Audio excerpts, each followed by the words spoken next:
3 times. I hit him, I hit him, I hit him. Now, before you had made reference to statements she made with sort of qualifiers or questions as far as could I have hit him or did I hit him? Is that what she said at that time when she was speaking to the paramedic? No, she was earlier. It was could I, did I? When she spoke to the paramedic, it was crystal clear. I hit him. Now, one of the officers takes her over to the back of a cruiser, is that right? Yes. And you were over in that area as well? Yes. Who, if anyone else, was over in that area? Miss Roberts. And while you were over in that area, what was going on over there? We were in the back of the police cruiser. Karen was sitting in there. I kind of scooched myself in. Miss Roberts came over. Karen grabbed our hands. She asked us to pray. She looked at her hands and she had blood. She asked us if she could have gotten her period. We told her no, that was John's blood. Then she said, what if he's dead? Promise me you'll take care of the kids. Someone's going to take care of the kids. Then we prayed. Then at the end,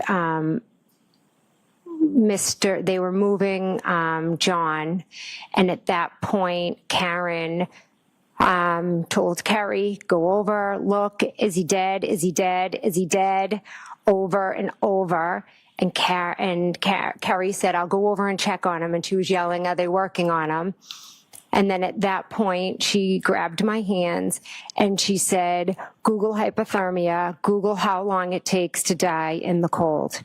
And so I had my phone out and it was cold and my hands were frozen and I have MS, and I took my phone out while she was screaming and shaking my arm, and I attempted to Google how long does it take to die in the cold.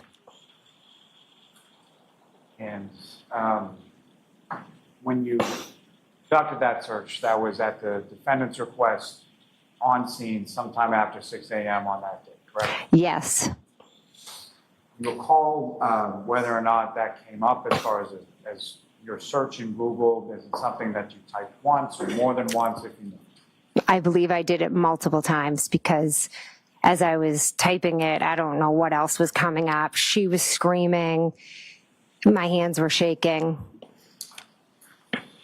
And do you recall anything as far as what the search results were, or did you click on anything, or did you get an answer to the question the defendant had posed to you? I don't even think I got an answer because as I kept Googling and she kept yelling, and then they were moving John, and the next thing I knew we were kind of moving because she wanted to see if they were working on him.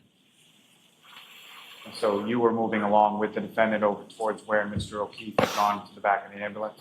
Yes, we kind of just moved to see what was going on. When you moved over, what did you see then? They were just putting him in the back of the ambulance. Now, after Mr. O'Keefe was put into the back of the ambulance, where did you go then? What did you do? At that point, different police officers, I believe, were arriving, and they were asking questions about what happened. And did you speak to those officers? I did, yes. And at that point, did you know what happened? No, to be honest, it was like I was there, but everything was just going on, and I was completely just in a state of shock and disbelief. And that sort of period there, how long did that go on? So I talked to a few officers. We tried to just give them, he didn't come home. We went out looking for him, kind of just the brief overview. And then one of the police officers asked me to go into the house and to wake up my sister and my brother-in-law. And at some point while you were outside, did you try to contact your sister and your brother-in-law? I believe I called my sister, Nicole. And when was that in relation to everything as far as medically that was going on with Mr. O'Keefe and all? I think I might have called her right after I got off with 911 possibly, and then, she didn't answer, and that's when I was walking over, I believe, to John. And she didn't answer the call when you called her initially? No. And you recall calling either your sister Nicole or your brother-in-law Brian Albert prior to going into the house? I don't recall. I know I did call Nicole at one point. I'm not sure if I called Brian or not. Regardless of if you called or you didn't call, do you recall having any sort of phone conversation with either Nicole or Brian Albert before you went in the house? No. So you at least called your sister Nicole, she didn't answer, and then one of the officers directed you to wake them up. Yes. And when you went up to the house at 34 Fairview, how did you get in? The front door. And front door was unlocked? Yes. Is that typical from your experience at that residence? Yes. And so you enter the house, and where did you go? I went up the stairs to their bedroom. And the bedroom door, when you arrived there, was it open or closed or something? Closed. And you opened it? Yes. And when you opened it, who, if anyone, did you see in the room, and what were they doing? I saw my sister and Brian, and they were both asleep. And you familiar with a dog that they have? Yes. What was the dog's name? Chloe? Was Chloe in the bedroom as well at that time? I don't recall. You come in, they're both sleeping, and what happened then? I go over to the bed, and I'm calling out their names. And how long were you calling out their names before you got any kind of response? Brian responded first, and he was very, startled and looked at me like, what is going on? Nicole took a little, and, I think it took Nicole a little bit longer than Brian to wake up. And what is it that you're telling them as you're coming into the room and they're waking up? I'm telling them that we just found John out front, and I could have possibly said, John has died. We just found John out front. They were very confused. At one point, I think Brian was like, who's John? I mean, they'd just woken up, and they had no idea what I was talking about. Now, as far as when they're first waking up and you're explaining to them, how would you describe sort of their demeanor as you're talking? They were both shocked. I think they thought, like, why? That's not what you think they thought. Okay. But what I'm asking them is just sort of when you observe them, how would you describe your physical observations of what they look like, their demeanor in that respect? Shocked, confused, not understanding. Objection, move to strike. Strike the last one. Now, as far as this conversation that you're having with your sister and your brother-in-law in their bedroom, how long was that going on for? A few minutes, at least. And then following that, where did you go? They got up, got dressed, and then we walked down the stairs. And when you got to the bottom of the stairs, what, if anything, did you see when you got? There was a police officer at the bottom of the stairs. And do you know who that police officer is? Yes, Officer Lank. At that time, did you know who that police officer was? I did, yes. How did you know? He's from Canton. He was, 5 years older than me. I knew him kind of growing up, who he was, and met him through the years. You're aware of who he was? Yes. And were there any other officers with him initially? No. Now, before you go into the house, do you know where Ms. Roberts and the defendant were, or what they were doing when you went to the house? I believe they put Karen in a car, and Only if you know. Only if you see. Okay. If you know. Do you know? Karen was in a car. Kerry was walking all around. Now, as far as the ambulance with Mr. O'Keefe, at the time that you go into the house, was that ambulance still there? I'm not 100% sure, but I believe it had left. And when you come downstairs with your sister and your brother-in-law, and the officer's there, you have a conversation, is that correct? Yes. Where did that first conversation occur? In the hallway. and then into the kitchen. And from there, you mentioned that there was Officer Lank at one point. Were there any other officers that joined that conversation at some point? Hours later, yes. And so during that initial conversation, you're talking to the officer, who, if anyone else, not what they said, but who, if anyone else, is speaking to the officer? Brian and Nicole. Now, the conversation initially with the officer, you know about how long that went on? I don't. A few minutes. And following that conversation, what did you do or what happened? My husband arrived. And had you called him? Yes. And when had you called him? I called him when I was walking in the house to wake up my sister and Brian. So as you're walking in, you call your husband Matt, and then he arrives at some point after. Is it after you're done talking to the officer or while you're talking to the officer? The officer was still in the house, yes. And so in that vein, as far as when your husband comes in, the officer's there, correct? Yes. Did you see your husband talking to the officer as well? Yes, the officer asked him to step outside or step to the side, and they spoke. And then what happened then? The officer told me to stay. Hello there. I told her to stay. The officer told me to stay, and that he said that the state police would be coming to talk to me. And so you stayed at the house at 34 Fairview, is that right? Yes. You know where Ms. Roberts and the defendant were? Yes, Carrie came up, and she had told me that she... Not what she told you. Next question, Mr. Miller. At some point, did you see Ms. Roberts and the defendant go somewhere? Yes, to pick up John's parents. Objection, move to strike. I'll strike that. And as far as they left in Ms. Roberts' car, is that right? Correct. Ms. Roberts was again driving. Correct. And at some point, did you observe them come back to the house? Yes. And about how long was it between the time they left and the time they came back to the house? 5 minutes, approximately. And after they came back to the house, what, if any, other activity did you see outside as far as first responders?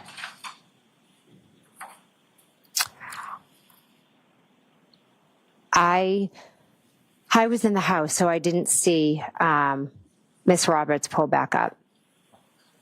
You were in the house for most of the rest of the time that you were there, is that correct? Correct. And how long were you there that morning waiting for the state police? I believe I left approximately 11:30.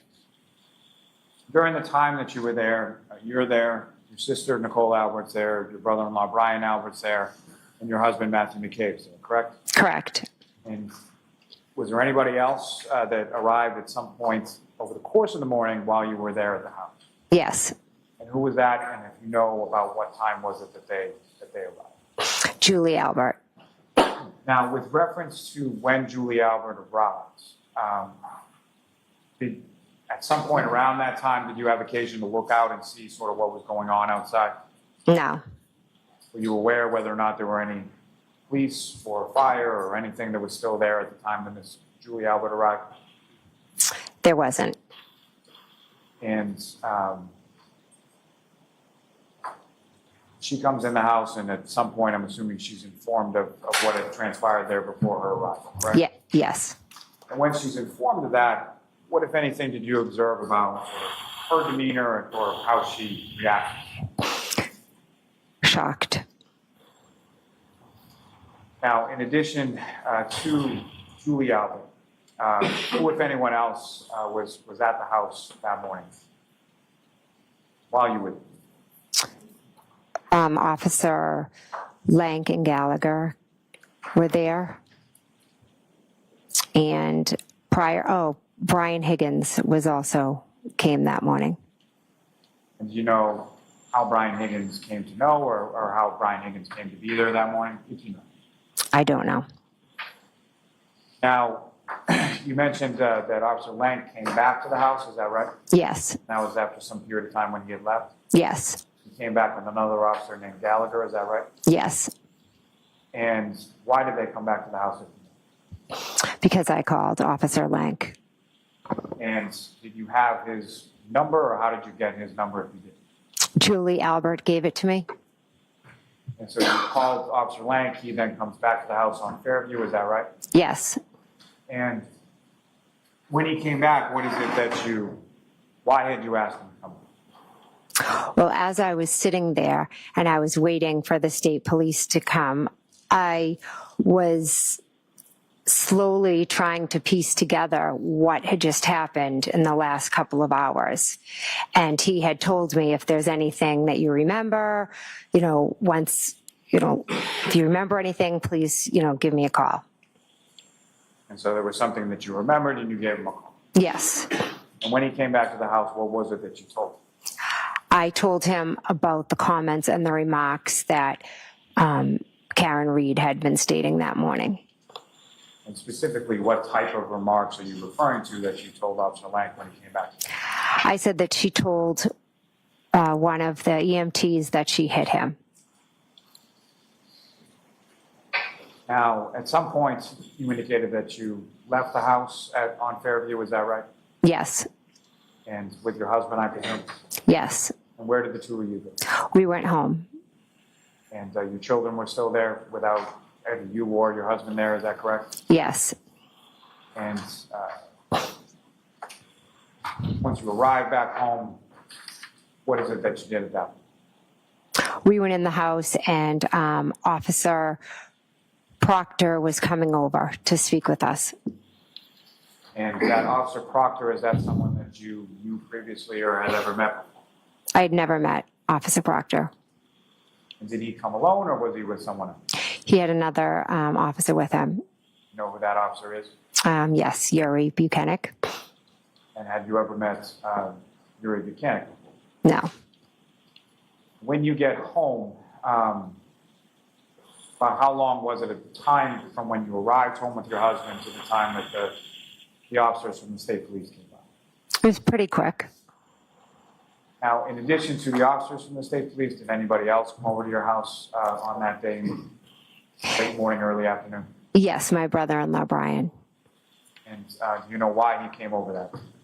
Yes, he came over. I had asked him, he's like a big brother to me, and I was all shaken up and nervous and overwhelmed, and so I wanted his support. And he obliged and he came over, correct? Yes.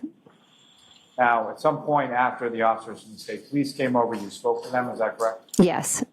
And do you recall where in your home you spoke to them? In my dining room. And when you spoke to them, was it both of the officers that were present? Yes. And was there anybody else present in the dining room when you were talking? No. And as far as your husband or your brother-in-law, Brian, do you know where in the house they were when you were in the dining room? Yes, they were in my bedroom. And at some point later on that day, those same officers talked to both your husband and your brother-in-law, Brian. Yes. And during each of those respective conversations or interviews, do you know where you were in the house when those were going on? In my bedroom. And when you were in your bedroom, could you hear anything that they were saying downstairs in the dining room? No.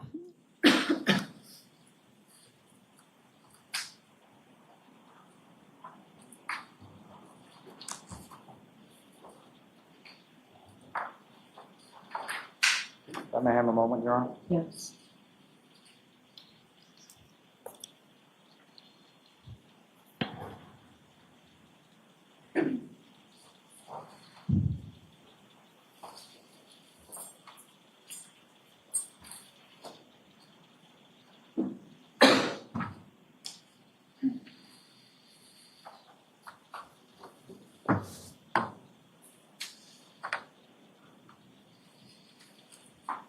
May I approach, Your Honor? Yes.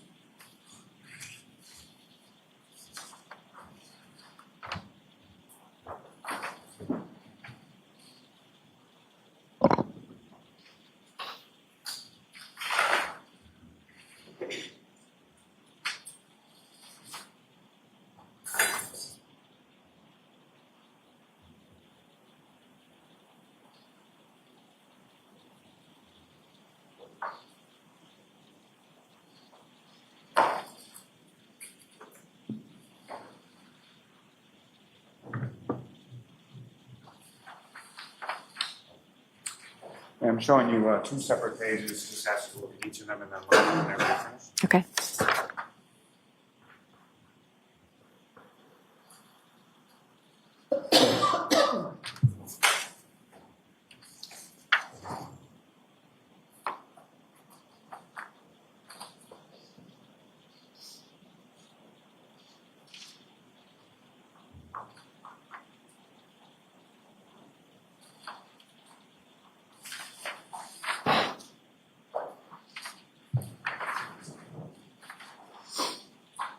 Do you recognize each of those documents and what the content is?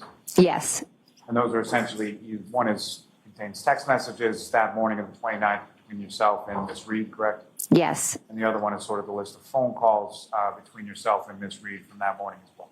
yes. Now, before I get into those, as far as after you had gone inside the house and Ms. Reed had got into Ms. Roberts' car, what if any other communication or what if any other communication did you have with Ms. Reed that morning? I texted her asking for Carrie's phone number because I didn't have it. And I also had a phone conversation with Karen when she was in the ambulance. And that text communication that I placed before you essentially has one bubble on it, and that's you asking for Carrie Roberts' number. Correct. And the phone conversation that you had with the defendant, when was that, and you know where the defendant was at the time that you spoke? Yes, she was in an ambulance. And if you could describe to the jury sort of what, generally speaking, what was the content of that conversation? What did the two of you talk about? She just was repeating, asking if he was dead. Is he dead? She brought up the kids, and then she also asked if I would visit her. And how did you respond? I said yes. Now, following that phone conversation, did you have any further communication in any form that you can recall with the defendant? No. Your Honor, may I approach? Yes. Commonwealth to seek to introduce and admit each of those as the next two exhibits. Is there an objection, Mr. Jackson? No objection, Your Honor. Any particular order? Doesn't matter, whichever. Text first, please. Oh.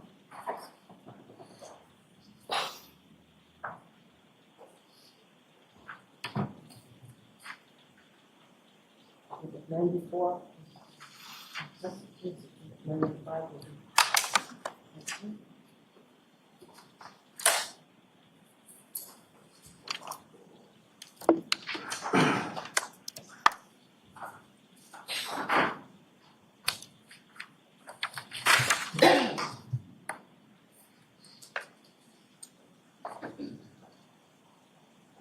Just a couple more questions, ma'am. Now, you had asked the defendant, Ms. Reed, for Ms. Roberts' information because you didn't have it, correct? Correct. And at some point, did you receive that information from the defendant? No. And did you receive that information from any other source? I must have, but I don't recall how. And as far as asking for Ms. Roberts' information, why were you asking? She was on the way to pick up John's parents and to bring him to the hospital. And I wanted to check in on them and then further updates from Carrie about John and how he was. You wanted to know how your friend was doing, correct? Yes. No further questions to this witness, Your Honor.